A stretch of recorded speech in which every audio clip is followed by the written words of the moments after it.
Minum. Minum dulu kawannya, minum. Minum. Biar agak-agak apa dikit. Kerongkongan sambil nunggu one way.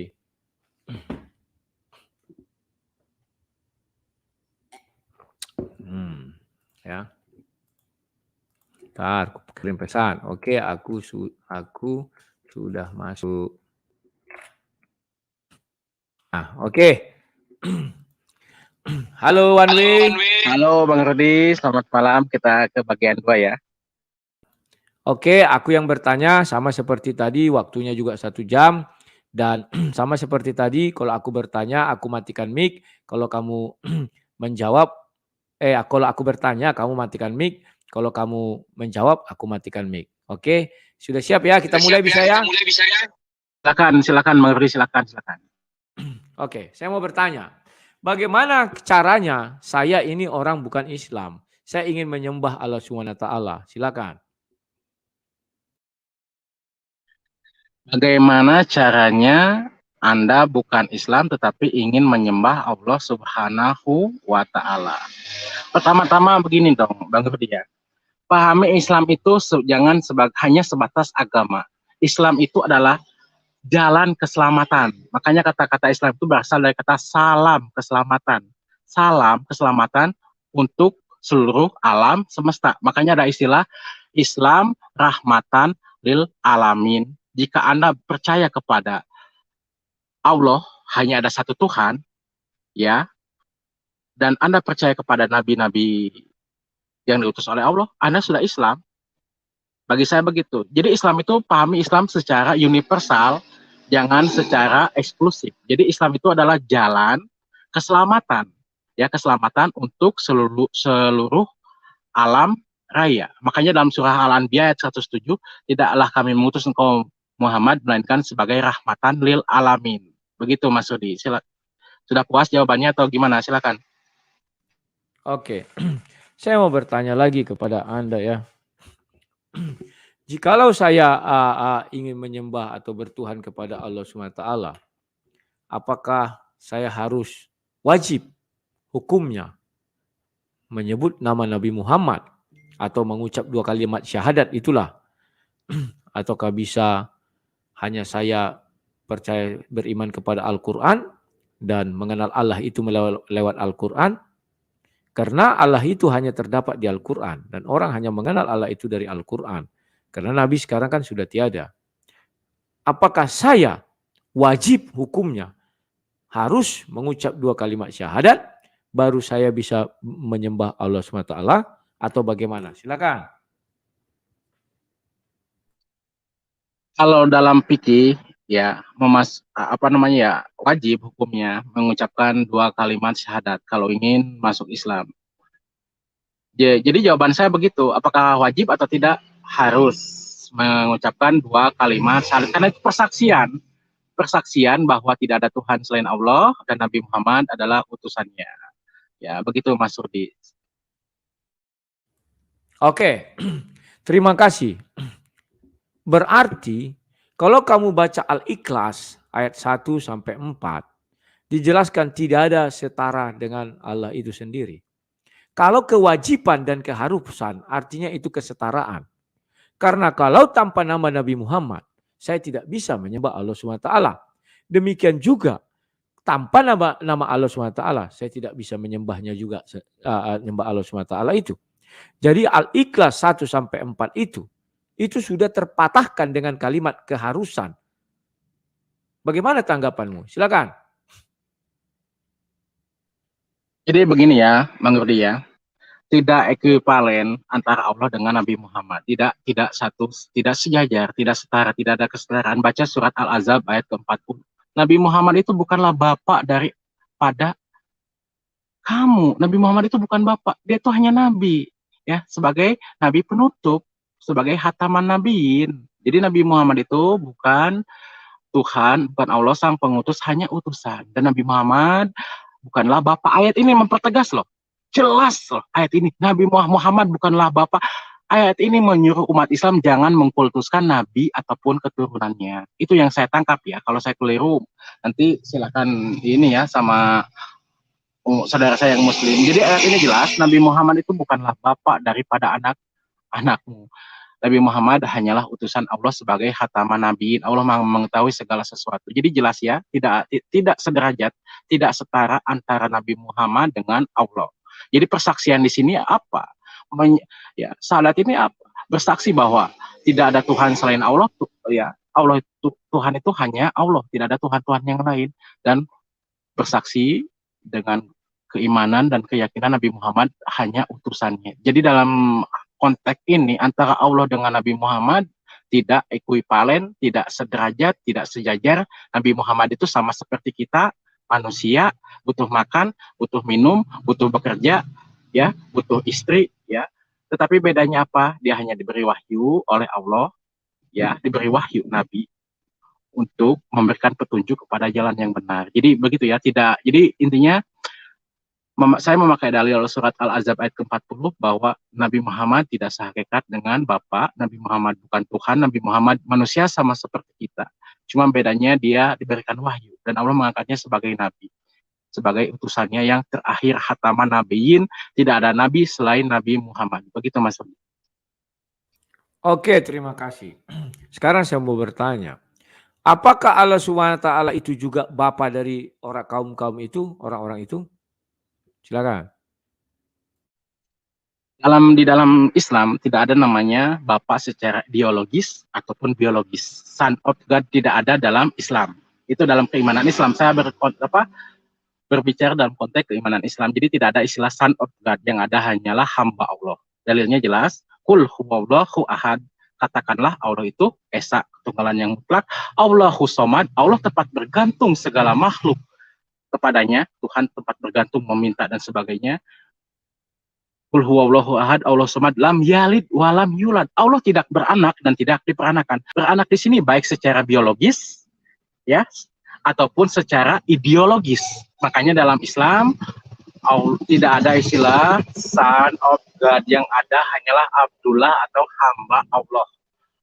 Walam yakul lahu kufuwan ahad, dan tidak ada yang setara dengan Allah. Begitu kira-kira Mas Rudi. Jadi di dalam Islam tidak ada istilahnya anak-anak Allah, baik secara biologis ya ataupun ideologis. Ya, Allah tidak beranak dan tidak diperanakan. Maksud ayat ini apa? Baik secara biologis Allah tidak punya anak ataupun secara ideologis, yang ada hanyalah hamba Allah. Itu dalam konteks Islam. Demikian Mas Rudi.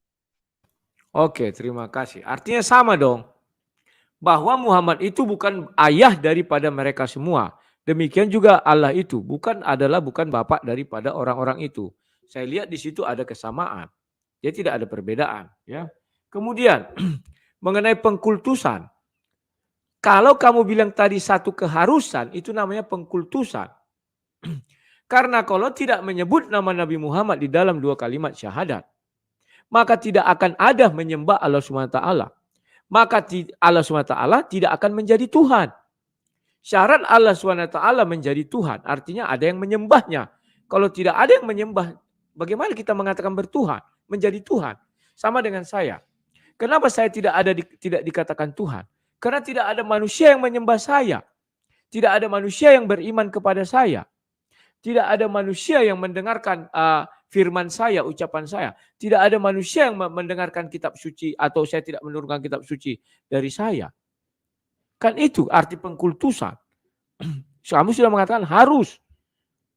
Maka betullah memang syaratnya harus mengucap 2 kalimat syahadat. Tak boleh dipisahkan kayak yang lain-lain. Karena boleh, nggak bisa, itu nggak bisa. Harus tetap mengikutkan nama Nabi Muhammad. Barulah kita bisa bertuhan. Dan barulah Tuhan itu mengakui kita umatnya. Kan demikian, barulah Tuhan mengakui kita umatnya. Kalau tidak, nggak bisa. Saya pun tidak bisa menyembah Allah SWT. Terus saya tertarik ucapanmu tadi mengatakan bahwa Allah SWT itu untuk seluruh umat manusia. Saya belum temukan ayatnya itu. Yang ada Nabi Muhammad bukan Allah Subhanahu wa taala. Surat Al-Anbiya ayat ke-107. Tidaklah kami mengutus engkau Muhammad melainkan sebagai rahmatan lil alamin. Jadi Allah mengutus Nabi Muhammad itu bukan hanya untuk bangsa Arab, melainkan rahmat bagi seluruh alam raya. Gitu ya. Tolong jangan dipahami yang betul ya. Surat Al-Anbiya, karena saya memakai dalil Mas Rudi. Apa yang saya ucapkan insya Allah memakai dalil. Oke, pertanyaan selanjutnya Mas Rudi. Ya. Terima kasih. Saya juga tidak meyakini itu bahwa Nabi Muhammad itu untuk seluruh alam. Tidak. Yang benar adalah Nabi Muhammad itu hanya untuk umat Islam, umat Muslim. Tidak bisa dia untuk umat Hindu, umat Buddha. Karena seluruh alam artinya di dalamnya ada Hindu, ada Buddha, ada Kristen, ada Konghucu, ada berhala, penyembah berhala dan sebagainya. Itu tidak berlaku. Nabi Muhammad hanya untuk orang Islam. Tidak bisa untuk yang lain-lain. Karena kalau untuk yang lain-lain, jadi untuk apa kita beragama? Untuk apa kita harus menyebarkan agama Islam? Kalau memang Nabi Muhammad untuk seluruh umat, tidak perlu ada penyebaran agama. Karena untuk seluruh umat. Tetapi faktanya bahwa Nabi Muhammad adalah hanya untuk orang Islam. Silakan jelaskan. Halo. Oke, tidaklah kami mengutus engkau Muhammad melainkan sebagai rahmatan lil alamin, melainkan sebagai rahmat bagi alam semesta. Ya, karena Allah menurunkan Al-Qur'an kepada Nabi Muhammad. Di dalam isi Al-Qur'an itu isinya jangankan berbaik kepada sesama manusia. Ya, surat Al-Qasas ayat ke-77. Boleh dibacakan Bang Rudi, boleh ditampilkan surat Al-Qasas ayat ke-77.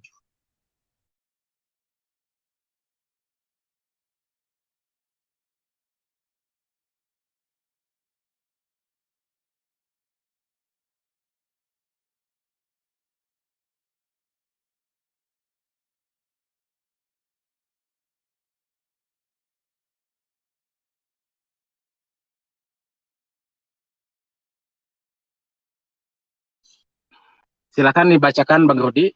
Saya tidak, surah ke-28 kalau nggak salah ya, surat Al-Qasas itu surah ke-28. Tolong dibacakan Bang Rudi. Oke, ke-28 ya. Iya, surah ke-28 ayat 77 ya. Ayat 77, surah ke-28 ayat 77. Ya. Dan carilah pahala negeri akhirat dengan apa yang telah dianugerahkan Allah kepadamu. Tetapi janganlah kamu lupakan bagaimana bagianmu di dunia. Dan berbuat baiklah, buka kurung, tutup kurung kepada orang lain. Sebagaimana Allah telah berbuat baik kepadamu. Dan janganlah kamu berbuat kerusakan di bumi. Sungguh Allah tidak menyukai orang yang berbuat kerusakan. Silakan. Jadi di sini jelas ya, perintah Allah untuk berbuat baik kepada orang lain tanpa memandang agama apapun. Ya, berbuat baik kepada orang lain. Dan ingat, janganlah berbuat kerusakan di bumi. Makanya pahami Islam itu arti secara universal, jangan secara dogma atau lembaga. Islam, agama Islam eksklusif hanya untuk Islam. Sudah saya bilang, Islam itu adalah rahmatan lil alamin, sebagai rahmat bagi alam raya. Hanya satu kitab suci yang ada di dunia, bisa kalau saya bantah silakan, yang menyuruh umatnya untuk tidak berbuat kerusakan pada bumi ini. Berbuat baik kepada orang lain dan jangan berbuat kerusakan di bumi. Jadi di sini adalah Islam itu adalah konsep. Ya, pahami Islam secara universal. Islam itu dari asal katanya salam, artinya keselamatan.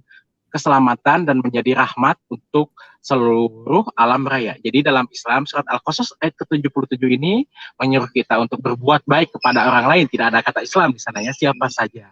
Tetanggamu apapun agamanya berbuat baiklah dan jangan berbuat kerusakan di bumi. Dan sayangilah alam. Jadi di sini mengatur hubungan antara hubungan manusia dengan manusia dan hubungan manusia dengan alam. Makanya Islam disebut rahmatan lil alamin, sebagai rahmat bagi seluruh alam raya. Demikian Bang Rudi. Oke, terima kasih. Berarti saya tidak perlu memeluk agama Islam toh? Karena dia kalau masalah itu dalam Islam saya mengimani ini ya. La ikraha fiddin. Tidak ada paksaan memeluk agama Islam. Ya, untukmu agamamu dan untukku agamaku. Jadi di sini saya berdiskusi sebetulnya untuk mempererat ya persaudaraan ya. Kita memberikan pendidikan yang baik tanpa saling menghujat ya. Makanya kan saya sempat ditegur sama ustadz. Saya jujur ya, ketika saya keras kan ada suratnya surah Al-An'am ayat 108. Ingat kata guru saya, Al-Qur'an itu bukan hanya dibaca. Allah tidak menilai dari membaca kamu Al-Qur'an, bukan, tapi pengamalan ayat Al-Qur'an. Pengamalan isi Al-Qur'an itu yang dinilai oleh Allah. Ketika ada larangan untuk menghina agama lain, ya kamu harus ikuti. Karena Al-Quran itu adalah petunjuk, begitu. Bukan hanya untuk dibaca mendapatkan pahala, bukan. Tetapi dibaca, dipahami, dan dijalankan. Begitu ya, Bang Rudi. Oke, terima kasih. Saya belum selesai tadi, tapi kamu sudah nyerocos. Kalau begitu, ya kalau memang betul Allah SWT, Nabi Muhammad untuk semesta alam, kita tidak perlu, dan Islam pun tidak perlu menyebarkan agamanya. Karena dia untuk agama Hindu, agama Buddha, agama Konghucu, agama Kristen. Berarti itu baru namanya rahmat untuk seluruh alam. Kan demikian. Nah, saya tidak memperpanjang itu lagi, karena itu sulit kamu jawab ya. Yang mau saya tanyakan, coba petikkan dari Al-Quran 2 kalimat syahadat seperti yang sering kalian ucapkan, atau orang ingin memeluk agama Islam. Seperti itu, percis. Di mana itu terdapat? Saya ingin tahu asal usulnya dari mana. Silakan.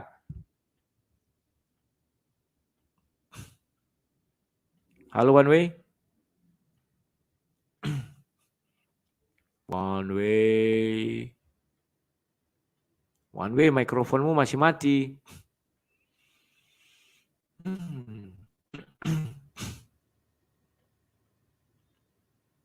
Halo One Way. One Way. Keluar dulu nanti masuk lagi. Karena itu mati mikrofonmu, One Way. Wah, one mute. One Way. Nah, cuacanya aduh gini cuacanya. Kadang-kadang sinyalnya itu. Ya, pertanyaannya selanjutnya gimana, Bang?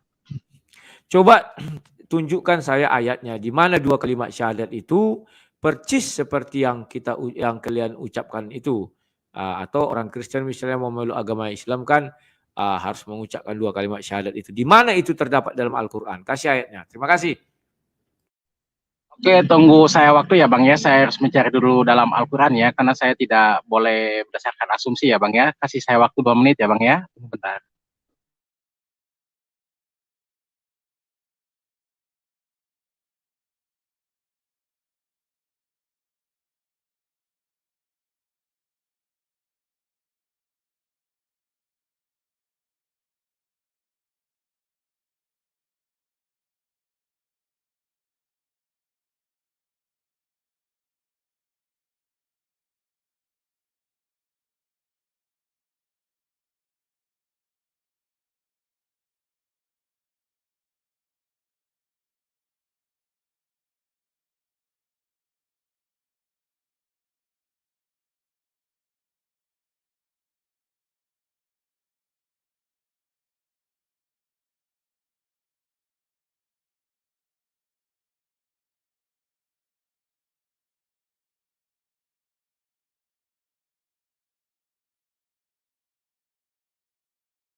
Oke Bang, silakan Abang buka surat Al-Anbiya ayat ke-25.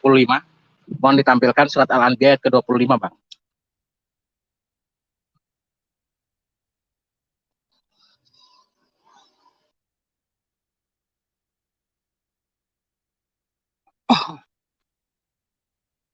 Itu surah Halo berapa? Bang, surah berapa? Al-Anbiya Ya, ayat ke-25. Ntar, saya buka Al-Quran dulu Bang.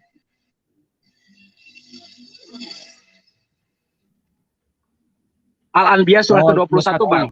Ya, ayat ke-2 ya, ayat ke-25. Ini 25. Ya, silakan kamu yang baca bahasa Arabnya. Oke. Wa ma arsalna min qablika min rasulin illa nuhi ilaihi annahu la ilaha illa ana fa'budun. Dan kami tidak mengutus seorang rasul pun sebelum engkau Muhammad, melainkan kami wahyukan kepadanya bahwa tidak ada Tuhan yang berhak disembah melainkan aku, maka sembahlah aku. Jadi di sini sorry. Kalimat syahadat bagaimana sih? Aku lupa kalimat syahadat. Bahasa Arabnya kalimat syahadat bagaimana? Coba dulu. Asyhadu alla ilaha illallah. Terus? Hanya gitu. Halo? Itu masih kok terputus. Halo One Way? Iya, jaringannya jelek Bang, jaringannya. Kalau Ya, putus-putus, ya. Itu maaf One Way, dalilnya sudah, sebentar. dalilnya Tadi itu, kamu sebentar dulu. Tadi kan kamu sudah membacakan. Jadi sekarang tolong samakan dengan kalimat syahadat. Coba ucapkan kalimat syahadat. jadi maknanya gini loh. Nabi Muhammad, kita mengimani Nabi Muhammad, syahadat kita dalam konteks syahadat dulu ya. Asyhadu alla. Yang kau ucapkan itu tidak sama dengan 2 kalimat syahadat. Asyhadu tidak ada gitu. Silakan. Jadi makna asyhadu alla ilaha itu syahadat itu kredio, penyaksian, Bang. Oh, Jadi itu berarti ketika diciptakan manusia atau memang dari firman Tuhan? apanya? Syahadat itu adalah penyaksian bahwa kita beriman kepada Allah dan beriman kepada Rasul. Ya, di dalam surat Al-Anbiya ayat ke-25, saya buka dulu Al-Qur'annya ya. Surat Al-Anbiya ayat ke-25. Dan kami tidak mengutus seorang rasul pun sebelum engkau Muhammad. Saya mengimani bahwa Nabi Muhammad itu rasul. Ketika saya mengimani Nabi Muhammad itu rasul, pasti Nabi Muhammad menyuruh kita untuk beribadah hanya kepada Allah, bahwa tidak ada Tuhan, melainkan kami wahyukan kepadanya bahwa tidak ada Tuhan yang berhak disembah selain aku, maka sembahlah aku. Ketika kita beriman kepada Nabi Muhammad, ya, Nabi Muhammad menyuruh kita hanya menyembah kepada Allah, maka kita pula beriman kepada Allah. Begitu loh Bang, maksudnya Bang. Sudah jelas kira-kira Bang? Surat Al-Anbiya ayat ke-25 itu? Oke.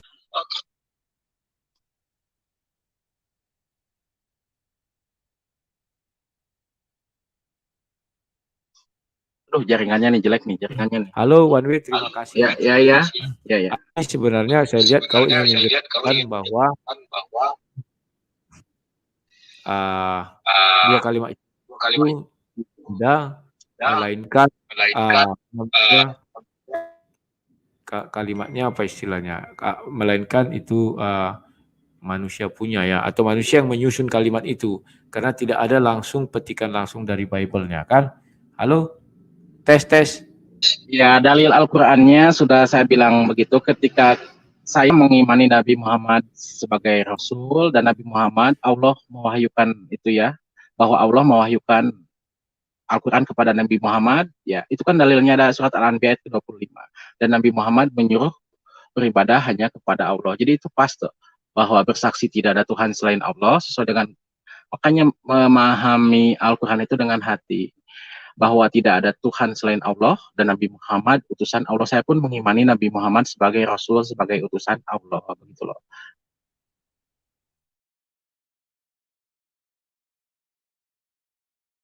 Oke, terima kasih One Way. Aku tidak bisa memaksakan kehendak.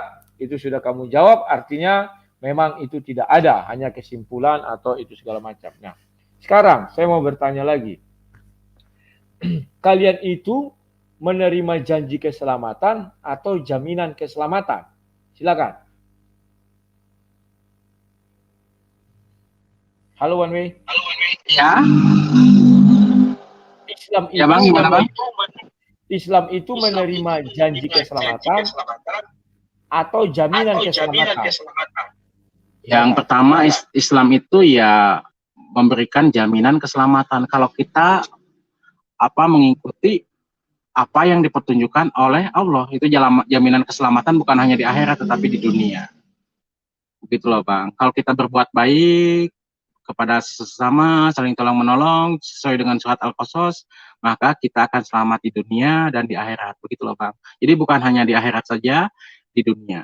Logikanya gini loh Bang, kalau kita berbuat baik, tidak akan ada masalah bagi kita loh.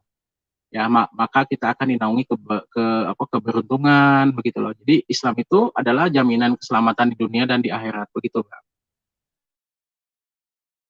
Oke, terima kasih. Boleh nggak kamu jelaskan kepada saya, apa sih definisi jaminan, apa sih definisi janji keselamatan dalam Islam, biar kita jangan keliru-keliru. Silakan.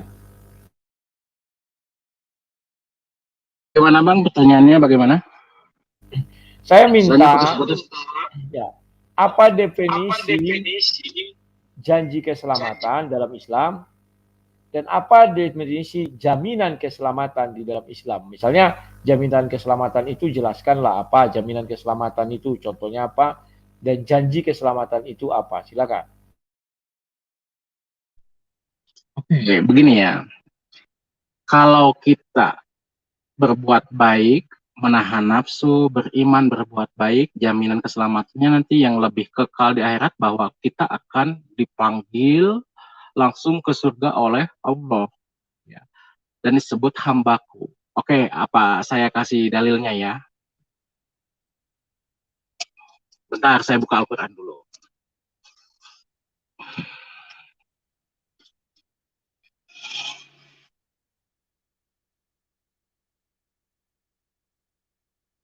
Oke, saya buka surah Al-Fajr, surah ke-89 ayat ke-28. Irji'i ila rabbika radiyatan mardiyah. Oke, dari ayat ke-27, Bang, mohon maaf. Ya ayyuhal nafsul mutmainah, wahai jiwa-jiwa yang tenang. Saya langsung aja ke terjemahannya ya. Ayat ke-28, kembalilah kepada Tuhanmu dengan hati yang ridho, lagi diridhoinya. Maka masuklah, ayat ke-29, maka masuklah ke dalam golongan hamba-hambaku. Lalu poinnya di ayat ke-30, dan masuklah ke dalam surga. Jadi sudah ada jaminan, bukan janji lagi, jaminan.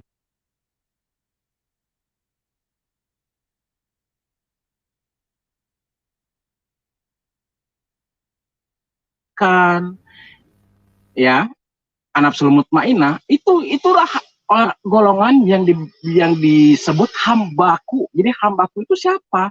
Ya tidak semuanya, tetapi manusia yang mempunyai insan an-nafsul mutmainah. Bahkan Allah memanggilnya langsung ke surga, bukan janji, tapi jaminan. Allah langsung surah Al-Fajr ayat ke-30, maka masuklah ke dalam surgaku, dipanggil langsung ke kekhususan. Apakah insan yang an-nafsul mutmainah itu? Insan yang memiliki jiwa-jiwa yang tenang. Jiwa-jiwa yang tenang itu bagaimana? Masalah di dunia itu adalah hawa nafsu, yang bisa mengendalikan nafsunya, baik nafsu amarahnya, nafsu syahwat, ya. Jadi manusia yang bisa mengendalikan nafsunya. Jadi musuh terbesar manusia itu adalah nafsu. Ya, begitu juga kan, itulah sifat manusia ya. Ketika Allah menyuruh Adam jangan memakan buah satu saja buah, padahal semuanya di surga itu boleh dimakan, tetapi karena nafsu yang ada pada manusia, makanya Adam diusir dari surga. Itulah nafsu, karena manusia itu tidak punya kecukupan, selalu tidak merasa cukup, selalu merasa kurang. Itulah nafsu. Nah, ketika manusia bisa mengendalikan nafsunya, itulah insan yang an-nafsul mutmainah. Allah langsung memanggilnya ke surga. Itulah jaminannya loh, Bang. Janji sekaligus jaminan. Karena saya mengimani apa yang difirmankan Allah. Itulah janji dan jaminan keselamatan dalam Islam. Terima kasih, Bang. Oke, terima kasih. Boleh sebutkan siapa satu manusia yang sudah langsung dipanggil ke surga sebagai bukti atau jaminan kalian selamat ke surga? Silakan, kasih ayatnya kalau ada. Silakan. Bebas ya, dari hadis bisa, dari Al-Quran bisa. Silakan. Siapakah yang pertama kali ke surga? Ya. Siapa yang sudah masuk surga? Kan kamu bilang kalau dia melakukan ini dia langsung dipanggil ke surga. Siapakah yang sudah dipanggil sebagai bukti jaminan kalian ke surga? Kalau janji kan nanti, saya tidak membahas janji, tapi jaminan. Contoh, kalau kita misalnya menjaminkan sesuatu, nggak bisa kita bilang, nanti ya saya kasih sebuah rumah, nggak bisa, itu janji. Kalau jaminan, ini loh rumahnya, kau pinjamnya aku duit misalnya, ini jaminannya, gitu. Silakan. Jadi ke surga itu kapan sih, Bang? Masa kita langsung mati, langsung ke surga kan tidak, Bang. Itu kan ada tahapan-tahapannya. Bahkan di kepercayaan Abang pun begitu kan. Ketika kiamat, di hari penghakiman itulah, maka di sanalah tempat di mana manusia yang masuk surga dan masuk neraka. Kalau sekarang kan belum kiamat, Bang. Itu nanti di hari penghakiman. Jadi saya tidak bisa menerang. Itu kan janji dan jaminan dari Allah. Masuklah ke dalam surga, aku dipanggil langsung loh itu. Nanti dipanggil langsung. Jadi bagaimana saya bisa jadi gimana semua dalam kepercayaan Abang ya pasti sama nanti kan sesudah kiamat baru mana yang masuk surga dan neraka kan, nggak sekarang kan Ya, jadi Oke. itu jawab Terima saya kasih. menjawab sebatas pengetahuan saya, Itu Bang ya. ya, itu imanmu aku tidak bisa membantah. Kalau di dalam Kristen kau tanya, kalau bagi kami janji itu sudah ada yang di dalam sorga, jaminan. Contohnya orang yang disalib di sebelah Yesus sudah ke sorga, ya. Jadi itulah jaminannya. Ini loh saya jamin sudah ada yang masuk sorga, sudah ada kalian ke sorga. Ini jaminannya, begitu. Kalau janji nanti ya di hari akhir kami janji memberi ini, beri ini, beri ini, beri ini, itu janji. Tetapi kalau dalam Kristen jaminan itu sudah ada yang masuk. Ya sudah, itu imanmu, saya nggak bisa membantah. Sekarang saya mau bertanya lagi kepadamu. Apakah di dalam dirimu ada Tuhan atau ada Allah SWT? Silakan.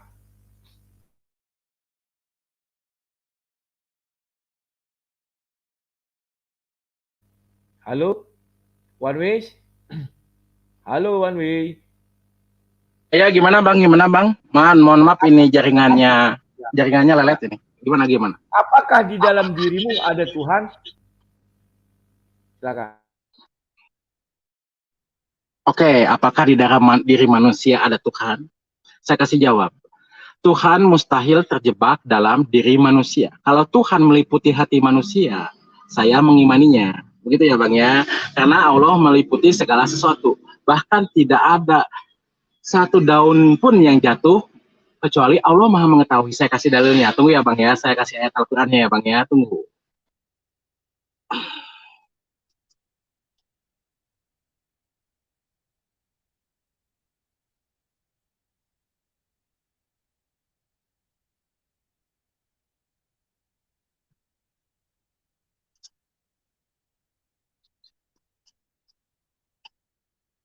Abang baca surah Al-An'am, surah ke-6 ayat ke-59. Mohon ditampilkan supaya jelas Bang. Surah ke-6 Al-An'am ayat ke-59.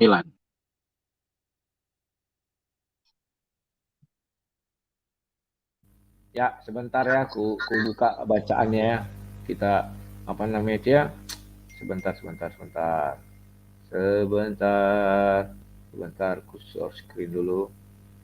Share screen. Bentar. Oh, sorry, sebentar. Ya, ini ayat 59 ya, kita dengarkan. Nah, itu ayat 59 ya, tadi terlanjur ke 50. Kubacakan bahasa Indonesianya ya. Dan kunci-kunci semua yang gaib ada padanya. Tidak ada yang mengetahui selain dia.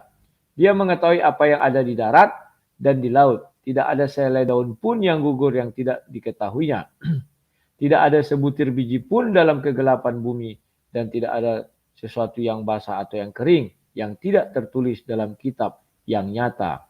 Buka kurung, tutup kurung, lauh mahfuz. Ya, silakan. Jadi di sini sudah sangat jelas diperkuat lagi surat An-Nisa ayat 126 bahwa Allah itu meliputi segala sesuatu, bahkan pengetahuannya meliputi segala sesuatu. Tidak ada sehelai daun pun yang jatuh. Niscaya Allah Maha mengetahui. Lalu ada ayat lagi, Allah itu lebih dekat daripada ulat leher kita. Allah tidak ada dalam diri kita, tetapi meliputi diri kita, bahkan hati kita pun Allah tahu. Apa yang ada di isi hati kita, Allah pun pasti tahu, karena Allah Maha halus, maha teliti, maha mengetahui segala isi hati. Saya kasih dalilnya, tenang Bang. Jadi di sini ya, Allah Tuhan tidak mungkin terjebak dalam diri saya, tetapi Allah meliputi segala sesuatu. Jadi bahkan meliputi isi hati saya, Allah tahu, dan tidak ada sehelai daun pun ya niscaya, tidak ada sehelai daun pun yang jatuh, niscaya Allah pasti mengetahuinya. Lalu saya kasih ayatnya ya Bang ya, biar enak ya. Surah An-Nisa ayat keempat.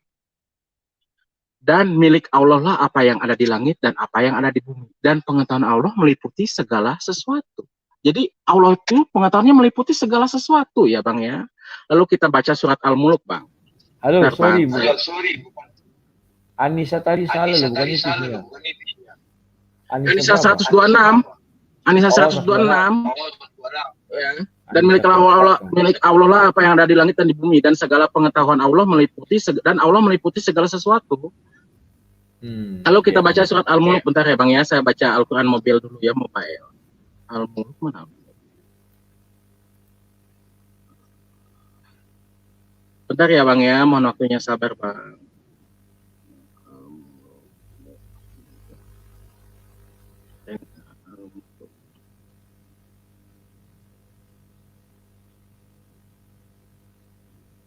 Bentar Bang, saya harus memakai dalil, tidak boleh asumsi soalnya Bang. Ya santai, kan giliranmu ini.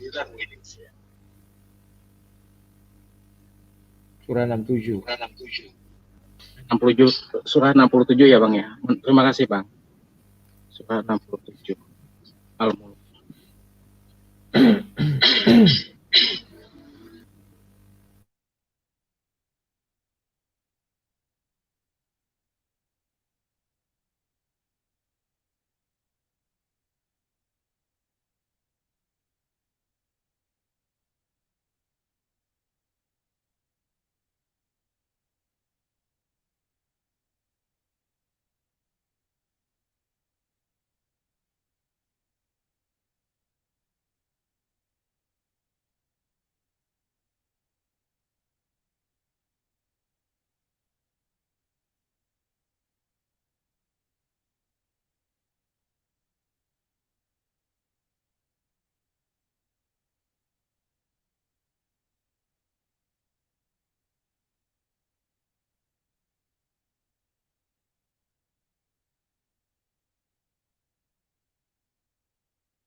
Jangkau sama indera, Allah itu tidak bisa dijangkau sama indera, ya karena bagi saya Tuhan itu mustahil bisa dijangkau dalam indera. Tetapi kita bisa melihat bukti adanya Tuhan, adanya apa, kita tak meyakini adanya Tuhan ketika saya melihat putusannya, ketika saya melihat Al-Quran, ya itu disitulah saya meyakini adanya Tuhan, disitulah saya meyakini bahwa Tuhan itu ada karena adanya Al-Quran sebagai petunjuk.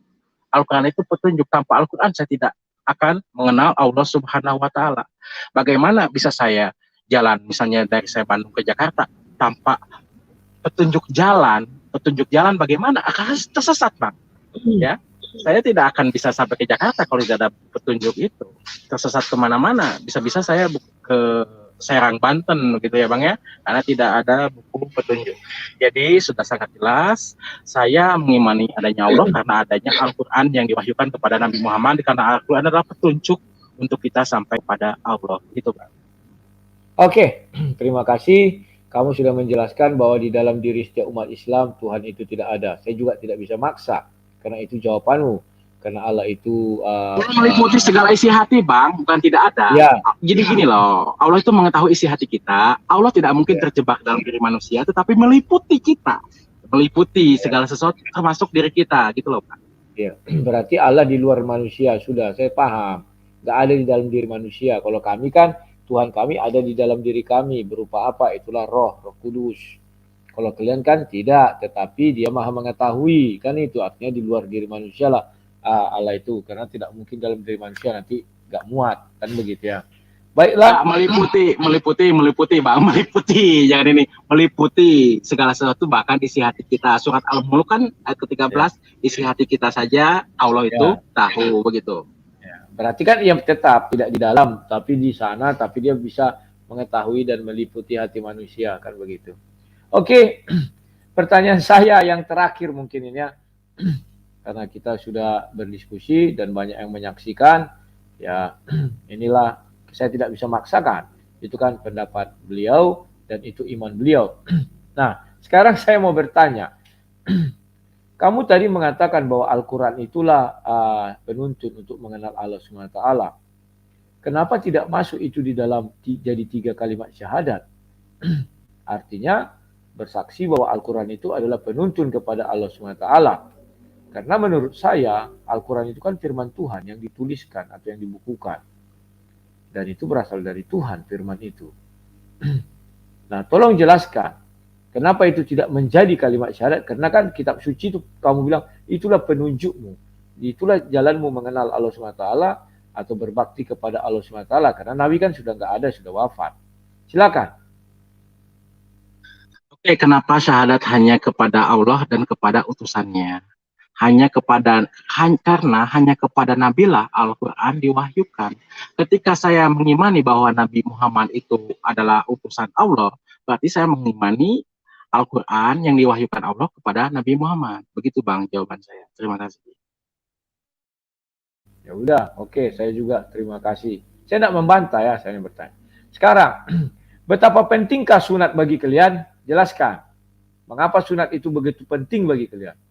Silakan. Sunat itu adalah salah satu dari milah Ibrahim dan itu disuruh oleh Nabi. Ingat Bang, kalau di dalam Islam ada namanya hukum fikih. Yang pertama adalah Al-Quran dan As-Sunnah. Ya, kalau berbicara hukum fikih. Yang ketiga baru istiwa ulama ya. Jadi sunat itu dasar hukumnya ada dalam hadis. Hadis itu masuknya dalil Bang. Hadisnya sahih, sanadnya sahih, matanya pun sangat kuat dan tidak berbalang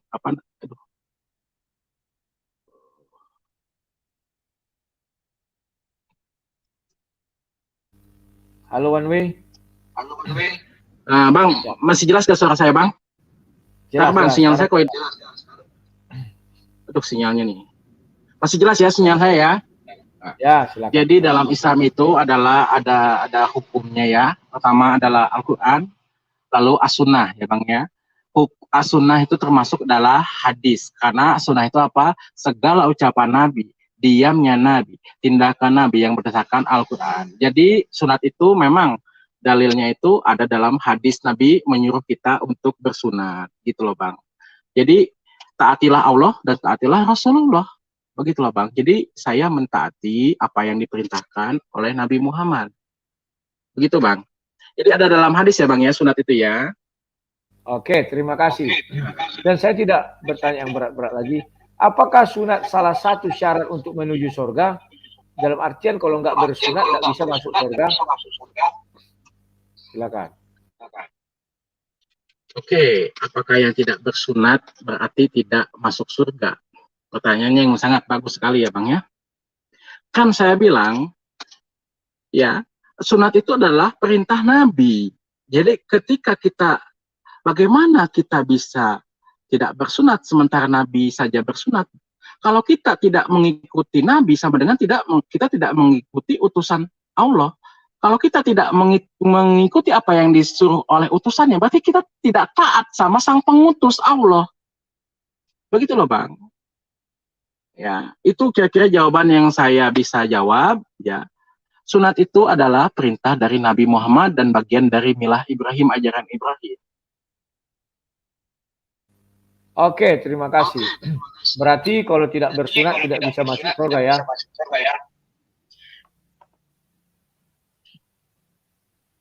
Halo One Way. Kamu dua yang mana? Yang satu. Bisa dubbing ya? Nggak tahu. Sekarang dubbing nggak Bang? Dubbing nggak sekarang? Oh masih. Ya, saya tanya. Masih dubbing. Jadi kalau tidak bersunat tidak bisa masuk surga ya? Kalau tidak bersunat berarti tidak mengikuti perintah Nabi dong. Sementara dalam Islam taatilah Nabi dan taatilah Allah dan taatilah Rasulnya Bang. Nah, jadi seluruh orang yang hidup sebelum Ibrahim. Jadi gini loh Bang, sebetulnya saya tidak bisa menjustifikasi orang bisa masuk surga atau tidak Bang. Karena itu bukan kewenangan saya, itu adalah haknya Allah Bang. Itu bukan haknya makhluk, tetapi dalam Islam. Berarti saya tidak bisa bilang, oh kalau tidak sunat berarti tidak masuk surga. Tidak bisa, karena surga neraka itu bukan urusannya makhluk, itu bukan hanya hak makhluk, tetapi itu adalah haknya Allah. Tetapi dalam Islam sudah sangat jelas, agama Islam mengikuti milah Ibrahim, apa yang diajarkan Ibrahim. Lalu perintah sunat itu diperintahkan oleh Rasulullah. Dalam Islam, taatilah Rasul dan taatilah Allah. Jika kita tidak mentaati sang utusan, berarti sama saja kita tidak mentaati sang pengutus. Ya begitu Bang, yang bisa saya jawab. Oke, terima kasih. Ini pertanyaan yang terakhir. Kenapa sunat tidak masuk di dalam 5 rukun Islam? Silakan. Sangat penting ini untuk diketahui semua orang.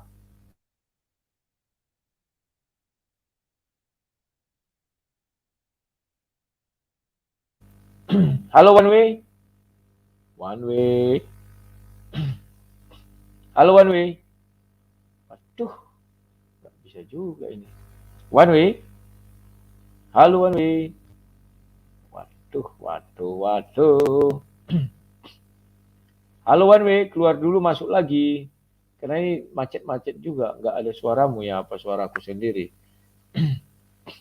Halo One Way, turunkan dulu, naikkan lagi. Halo One Way, One Way, halo.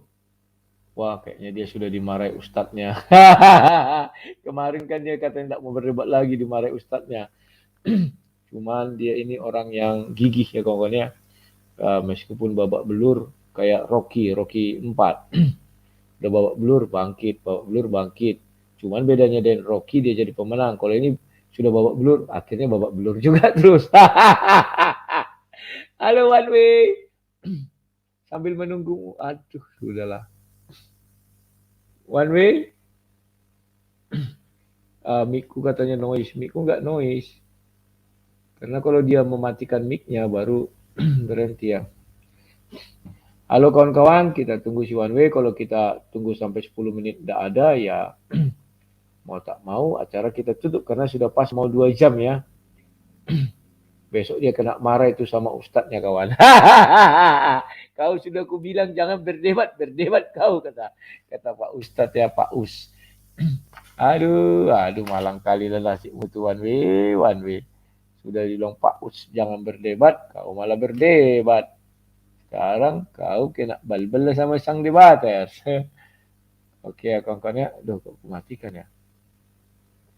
Oke, kita tunggu kawan dikit lagi. Siapa akan datang si One Way. Saya suka semangat anak muda ini kawan ya. Ya begitulah harusnya kawan. Tidak usah kita pantang menyerah saja. Ya, karena saya tidak melihat juara atau tidak juaranya kata seorang pelari yang kakinya kesleo itu ya. Tapi saya harus menyelesaikan garis finish. Nah, gitu kawan. Kita harus seperti itu. Ini ada masuk si Zuma katanya lagi marah-marah di tempatnya, dia membahas aku dan dia tak apa yang dibilangnya. Besok kita bahas itu kawannya. Dia mempertontonkan kebodohannya lagi si Zuma ini berkali-kali tanpa rasa malu ya. Kita bisa apa kawannya. Halo One Way. One Way. WA dulu dia. Sabar ya kawan-kawannya, kita WA. Nah ini ya.